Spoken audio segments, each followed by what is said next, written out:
Alors nous allons démarrer notre message. Hier, on a parlé sur comment tenir ferme jusqu'à la ligne d'arrivée. Et il y a certains points qu'on a soulevés, mais il y a un petit point que nous n'avons pas donné faute de temps, alors je vais les donner aujourd'hui. L'autre chose qui fait en sorte qu'on n'arrive pas à tenir ferme jusqu'à la ligne d'arrivée, ce sont les fausses doctrines. Amen, amen. Lorsqu'une personne est dans la vraie doctrine, ou lorsqu'une personne est dans le chemin de la foi, une fois qu'il associe le faux et le vrai, il y a possibilité que la personne puisse sortir de la réalité. C'est là que vous verrez qu'il y a d'autres personnes, il était chrétien, il était fervent, il servait Dieu de tout son cœur. Mais lorsque il est cadré dans mon Christ, ou encore il passe s'associer par exemple aux choses où il veut ajouter dans la chrétienté de choses qui ne reflètent pas l'image de Christ, vous vous retrouvez, il était serviteur, mais vous vous rendez compte qu'il devient après rostricien, il devient écancard, il quitte de la volonté de Dieu. Pourquoi? Parce qu'il est allé se jeter dans la fausse doctrine. Alléluia. Étant des chrétiens, nous avons un puissant voisin qui est à nos côtés. Amen. Quel est ce puissant voisin? Ce puissant voisin, c'est le diable. Nous devons savoir que nous, tel que je l'ai dit hier, nous sommes dans ce monde, mais nous ne sommes pas de ce monde. Et donc, nous vivons dans un monde avec un voisin qui est puissant, qui est le diable. Et si on veut s'aventurer aux côtés de ces puissants voisins, il est possible que nous perdons ce que nous avons. Alléluia. Quand vous lisez très bien la Bible, il y a un homme qui est allé émerger son champ à côté du champ du roi Akab. Alléluia. Le roi Akab avait un très grand champ. Mais lui, il est allé s'aventurer aux côtés d'un puissant voisin. Quand nous lisons très bien la finalité de cette histoire, nous allons nous rendre compte que le roi Akab a pris le champ de cet homme. Pourquoi? Parce qu'il est allé s'aventurer là où il ne fallait pas s'aventurer. Amen, amen. Et donc, la fausse doctrine peut aussi être un obstacle qui va nous empêcher de pouvoir tenir ferme jusqu'à la ligne d'arrivée. C'est pourquoi dans notre vie chrétienne, ne cherchons pas à ajouter ce que Dieu ne nous a pas dit d'ajouter. Alléluia. Alors ce matin, nous allons chuter avec ce grand thème. Alors, lorsqu'on nous parle de la course utile, c'est vrai, depuis le lundi, on nous a parlé de la course utile. Quels sont les obstacles de la course utile? Le caractéristique de la course utile. Comment tenir ferme jusqu'à la ligne d'arrivée dans la course utile. Et donc, si on nous explique toutes ces choses, nous devons quand même tirer quelque chose. Quel est l'assoutement? Y tirer un résultat. Alors, le sous-thème de ce matin, nous allons voir ensemble les résultats d'une course utile. Alléluia. On ne peut jamais faire quelque chose si on n'y voit pas les résultats. Quand je pars à l'école pour étudier, c'est pour qu'à la fin, je puisse avoir un résultat. Si je viens étudier, je vais réussir. Si j'ai mal étudié, je vais échouer. Et donc, après avoir fait une course, on doit y tirer un résultat. Alors, nous allons prendre notre texte de base. C'est ce texte que nous allons développer le message. Hébreux chapitre 12, le verset 1 à 2. J'ai lu la parole au nom de Jésus. Nous donc aussi, puisque nous sommes environnés d'une si grande nuée de témoins, rejetons tout fardeau et les péchés qui nous enveloppent si facilement. Et courons avec persévérance dans la carrière qui nous est ouverte, ayant les regards sur Jésus, les chefs et les consommateurs de la foi, qui, en vue de la joie qui lui a été réservée, a souffert à la croix, méprisé l'ignominie et s'est assis à la droite du trône de Dieu. Amen. Est-ce qu'on peut acclamer le Seigneur? Comme je l'ai dit au début, toute course doit produire un résultat. Tout coureur, lorsque nous regardons le marathon des courses à la télévision, toutes les personnes qui s'aventurent dans ces marathons-là, au final, ils s'attendent toujours à recevoir un résultat. Au final, ils s'attendent toujours à recevoir quelque chose. Au final, ils se disent, lorsque je vais m'aventurer dans cette course, c'est pour que je puisse gagner. Lorsque je vais aller jouer par exemple un match sur le terrain, c'est pour que je puisse gagner. Et donc quand quelqu'un se lance dans une course, il il ne s'attend pas à une mauvaise résultat, mais il s'attend toujours à un bon résultat. Amen, amen. Et donc, quand nous sommes dans une course qui est utile, et si nous menons très bien notre course utile, nous allons avoir un bon résultat. Alors, quels sont les résultats d'une course utile? Alors, le premier résultat d'une course utile, c'est que, aujourd'hui je vais vraiment aller rapidement, je vais entrer un peu en détail un petit peu pour gagner encore le temps, sinon je risque de ne pas terminer encore. Amen, amen. Les premiers résultats d'une course utile, c'est que une course utile produit des résultats dans cette vie. Amen. Alléluia. Elle nous produit d'abord des résultats dans cette vie, dans la vie que nous menons ici. Elle nous produit des résultats. Alléluia. Quels sont les résultats qu'une course utile peut produire? Premièrement, nous avons la paix et la joie malgré les épreuves. Premier résultat. Lorsque nous sommes en train de mener une course utile, après l'avoir gagnée, elle nous produit une paix, elle nous produit ici aussi une joie, malgré les épreuves. Ça veut dire que dans la course, on a rencontré des épreuves. Dans la course, on a rencontré des problèmes. Dans la course, on a rencontré des difficultés. Mais après avoir gagné, vous serez d'accord avec moi, quand une personne gagne une course, la personne ne se focalise plus sur les épreuves, mais la personne se focalise sur la joie qu'elle ressent après avoir gagné. Quelqu'un sera d'accord avec moi? Alléluia. Quand j'ai fait une course, par exemple, avec les frères de Josaphat, même si au cours de la course je suis tombé, même si au cours de la course une épine est entrée dans mon pied, ça m'a fait mal, c'est vrai, je suis tombé, ça m'a fait mal. Mais si je parvenais à gagner cette course-là, d'abord, je ne vais pas me focaliser sur la douleur que j'ai ressentie quand une épine est entrée, mais je vais me focaliser sur la douleur d'avoir gagné la course. Je serai content de commencer à jubiler partout. Pourquoi? Parce que j'ai gagné. Ça veut dire qu'une course utile, elle produit d'abord la paix. Je vais ressentir une paix intérieure en moi et je vais ressentir une joie également. Écoutez ce que Jean chapitre 16, le verset 33 nous dit. Je vous dis ces choses afin que vous ayez la paix en moi. Vous aurez des tribulations dans le monde, mais prenez courage, j'ai vaincu le monde. Alléluia. C'est-à-dire que quand nous sommes dans une course utile, comme je l'ai dit l'autre fois que nous sommes avec Jésus-Christ, nous allons rencontrer toute forme de tribulation, c'est vrai. Mais il dit quoi? Il nous a déjà donné la paix. Donc après, malgré les tribulations qui peuvent se présenter, au-delà de nous, nous avons l'assurance qu'il y a une paix qui nous attend après avoir surmonté la course qui est utile. Et donc je vais fortifier quelqu'un ce matin pour lui dire quelles que sont les épreuves que tu peux rencontrer actuellement dans ta course utile. Attends-toi à ce qu'après les résultats, tu vas ressentir une paix et une joie assez... Je ne sais pas comment je peux définir cette paix, cette joie. Alléluia. Je vais encore illustrer un autre exemple. Vous savez, lorsqu'on était par exemple dans un tribunal, on faisait face à un jugement, il y avait un juge, on était accusé de quelque chose. On peut nous accuser, on nous accuse injustement, ça va nous faire mal, ça va nous blesser, ça va nous énerver, on va ressentir tout ce qu'on peut ressentir. Mais lorsque le juge donne son verdict final, il va nous innocenter. On ne va plus se focaliser encore sur les insultes qu'on nous avait données.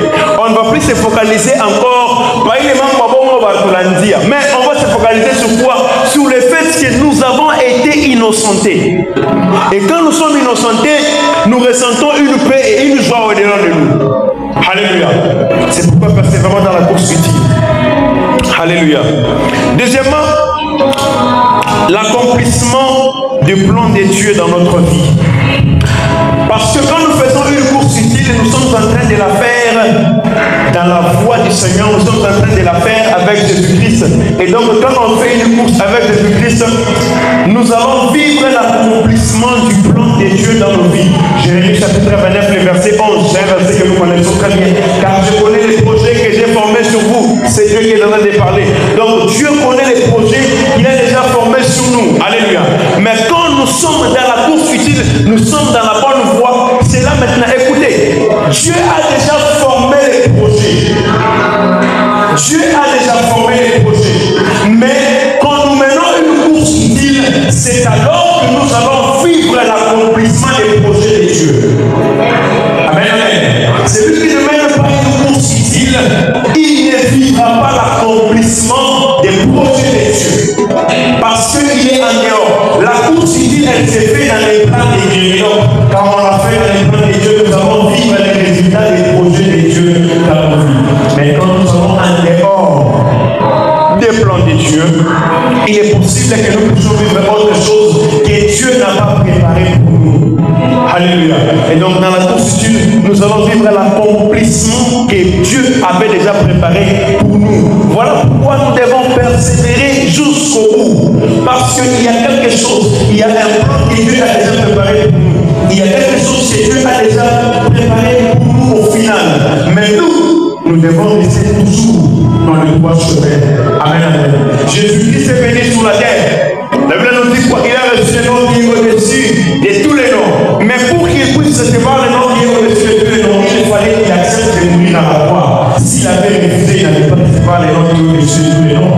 Quelqu'un est d'accord avec moi? Alléluia. Il fallait qu'il accepte la mort à la croix. C'est alors qu'il a reçu le nom qui est au-dessus de tous les noms. Ça veut dire que toi aussi, il y a une croix qui t'attend dans ta course. Alléluia. Il y a une croix qui t'attend dans ta course. Et donc, tu dois accepter de monter à la croix. C'est alors que tu recevras aussi une récompense dans les projets de Dieu. Les problèmes avec nous, les chrétiens, c'est que nous ne voulons pas passer par la croix, mais nous voulons recevoir les noms qui sont au-dessus de tous les noms. Il est impossible de recevoir les noms qui sont au-dessus de tous les noms sans passer par la croix. La croix, c'est la voie vers le nom qui est au-dessus de tous les noms. Alors, la course utile accomplit les projets de Dieu. Alléluia. Troisièmement, la course utile devient un témoignage puissant pour les autres. Vous savez, quand quelqu'un accomplit une course utile, il a un résultat. Cela va devenir aussi un témoignage puissant pour les autres. Quelqu'un est d'accord avec moi? Alléluia. Comment je persévère dans la foi? Mais on me voit, j'avance. Malgré les problèmes, j'avance. Malgré l'enrichissement, j'avance. Malgré mon j'avance. Au final, quand je vais arriver à un résultat, ça sera un témoignage. Ils se diront, je vais aller de l'avant parce que j'ai vu papa bien persévérer. Malgré les problèmes, il est arrivé jusqu'au bout. Ça veut dire que moi, je vais arriver jusqu'au bout. Alléluia. Écoutez, nous étant enfants de Dieu, nous devons être aussi des témoignages pour les autres. Quels sont les autres? Les autres sont des païens. Alléluia. Prier, c'est perdre les temps. Kwenda kumisa ni kupotesha wakati. Mekao maratona shiba na tunakuyaka kumisa. Tunapata maresultat kwa kumisa na kwa atakuwa kumia batakuwa kumisa. Alléluia. C'est ça la course utile. Elle devient un témoignage pour les autres. J'aime ce que Matthieu chapitre 5, le verset 16 nous dit. Que votre lumière luise ainsi devant les hommes, afin qu'ils voient vos bonnes œuvres et qu'ils glorifient votre Père dans les cieux. Alléluia.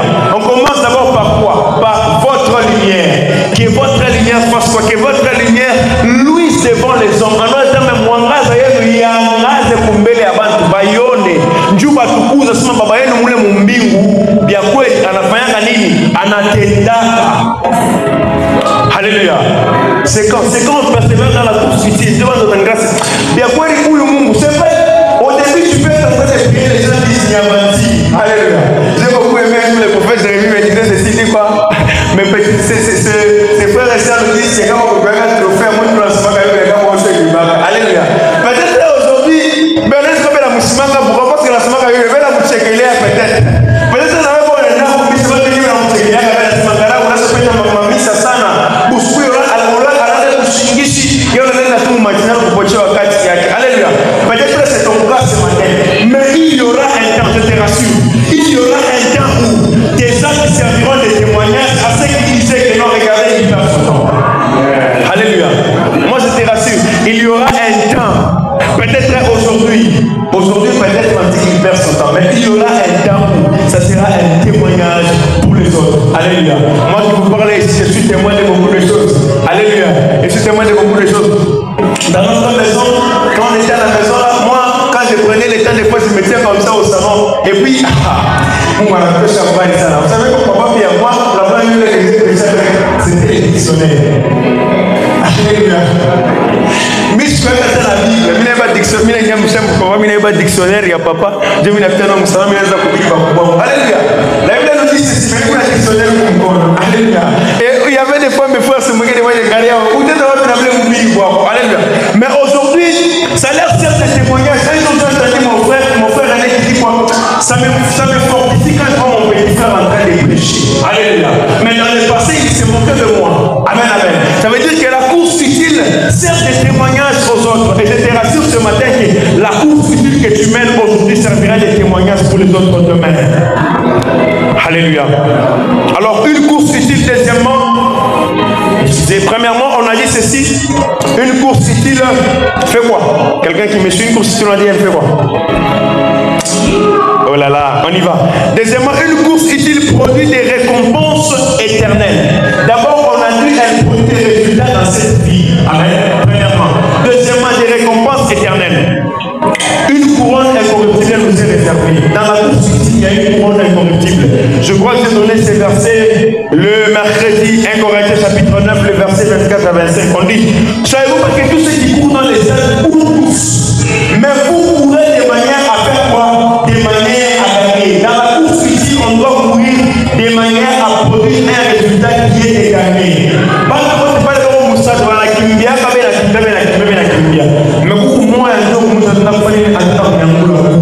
Donc nous devons courir de manière à faire quoi? À remporter la coupe. Amen, amen. Je ne vais pas trop marteler sur ce point parce que j'y ai déjà parlé. Deuxième point, elle nous fait entrer dans la gloire de Dieu. Alléluia. La course utile nous fait entrer dans la gloire de Dieu. J'aime beaucoup Matthieu chapitre 25, le verset 21. Son maître lui dit, c'est bien, bon et fidèle serviteur, tu as été fidèle en peu de choses, je t'en confierai beaucoup. Entre dans la joie de ton maître. Là, c'est la parabole des talents. Le maître laisse au premier 5, au deuxième 2, au troisième 1 talent. Celui à qui on a laissé 5 talents, elle est multipliée, il y en a eu 10. Celui à qui on a laissé 2, elle est multipliée, il y en a eu 4. Mais celui à qui on a laissé 1 talent, qu'est-ce qu'il a fait? Il est allé l'enterrer. Mais quand le maître est venu, ça veut dire que le 2 ont fait une course ici. Celui qui a enterré a fait une course inutile. Quand vous descendez avec les écritures, pour le talent, on a traité des mauvais serviteurs. Mais ceux qui ont multiplié, on les a traités des bons et fidèles serviteurs. Et qu'est-ce qu'on dit après? Entre dans la joie de ton maître. Ça veut dire que quand on fait des choses qui plaisent à Dieu dans la course utile, nous allons entrer dans sa gloire. Alléluia. Et donc je vais rassurer à quelqu'un ce matin que tout ce que tu fais pour la gloire de Dieu, continue à les faire. Un jour tu entreras dans la gloire de Dieu et tu seras le plus heureux. Alléluia. Continue à persévérer dans la vie que tu mènes. Quels que soient les problèmes, continue. Alléluia. Continue à multiplier les talents que Dieu t'a donnés. Continue à multiplier les efforts dans ta course utile. Au final, Dieu te dira, bon, et fidèle serviteur. Nous devons préférer que les gens du monde nous traitent de mauvais, mais que Dieu nous traite de bon. Alléluia. C'est ce que j'ai tiré dans la course utile. Préfère que les gens du monde te traitent de mauvais, mais que Dieu te traite de bon. Parce que les gens du monde peuvent te traiter de bon aujourd'hui, mais demain tu deviens mauvais. Alléluia. Ça, c'est la nature de l'homme. L'homme peut dire, frère Josaphat, tu es quelqu'un de bien, mais demain il dit, frère Josaphat, tu es un mais Dieu, quand il dit que tu es bon, réellement, il te fait entrer dans la joie éternelle. Et donc, ne faisons pas la course utile pour entrer dans la gloire des hommes, parce que la gloire des hommes est éphémère. La gloire du monde est éphémère. Les gens peuvent s'applaudir aujourd'hui, mais demain ils vont demander ta chute. Lorsque Jésus avait multiplié le pain, les gens ont fait quoi? Les gens ont aimé, ils ont mangé. Alléluia. Lorsqu'il a fait la pêche miraculeuse, les gens ont aimé. Lorsqu'il a résisté la fille de Jérémie, les gens ont aimé. Mais au moment de la multiplication, qu'est-ce que les gens ont fait? Ils ont préféré choisir Barabbas, mais ils ont préféré qu'on puisse tuer Jésus. Alléluia. Les mêmes personnes qui ont aimé ces miracles, mais les mêmes personnes encore ont changé. Alléluia. Voilà pourquoi nous devons préférer que Dieu nous traite des bons plutôt que les gens. Alléluia. Voilà pourquoi nous devons chercher à entrer dans la gloire de Dieu plutôt que la gloire des hommes. Parce que la gloire des hommes, elle n'apporte rien du tout. Alléluia. Troisièmement, Elle nous apporte l'honneur de régner avec Christ. De Timothée 2, chapitre 12. Si nous persévérons, nous régnerons aussi avec lui. Si nous le régnons, il nous régnera aussi. Alléluia. Et donc, quand nous persévérons dans la course, nous allons régner avec Christ. Mais quand nous le régnons, lui aussi, il nous régnera. Ça veut dire que, comment tu n'endelea, tutatawala pamoja na nani? Na Yesu. Mais comment tunamukatala? Na yeye atetukatala. Alléluia. La Bible est très claire. Alors, nous allons chuter avec l'exemple d'un homme très bien. C'est l'exemple d'un homme qui s'appelle Moïse. Je vais lui donner l'exemple de Moïse, après nous allons chuter. Moïse a été l'exemple d'une course utile. Je vais juste donner deux points. Le premier point, c'est que Moïse a rejeté la richesse éphémère des Égyptiens. Alléluia. Dans la course utile, prenons l'exemple de Moïse. Moïse, il était prince en Égypte.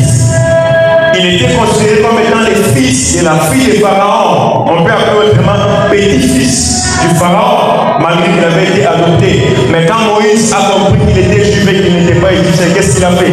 Il a rejeté les biens éphémères des Égyptiens pour aller combattre pour la bonne cause. Ça veut dire que dans la course utile, nous devons toujours combattre pour la bonne cause. Quelle est la bonne cause? C'est la cause de la vérité. Quelle est la vérité? Cette vérité, Jean chapitre 17, le verset 17 nous dit quoi? Sanctifie-les par ta parole, car ta parole c'est la vérité. Et donc la bonne cause pour laquelle nous devons nous battre dans la course utile, c'est uniquement pour la vérité de la parole de Dieu.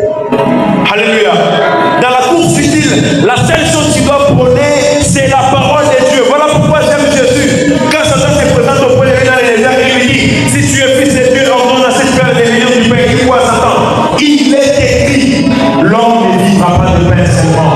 Je veux dire que la bonne cause pour lui, c'était uniquement la parole de Dieu. Satan les prend encore, il est monté pour la terre, il lui dit, si tu es fils de Dieu, je te donnerai toute cette gloire. Écoutez, la gloire du monde ne va nous mener nulle part. Que Satan ne nous aveugle pas avec la gloire du monde.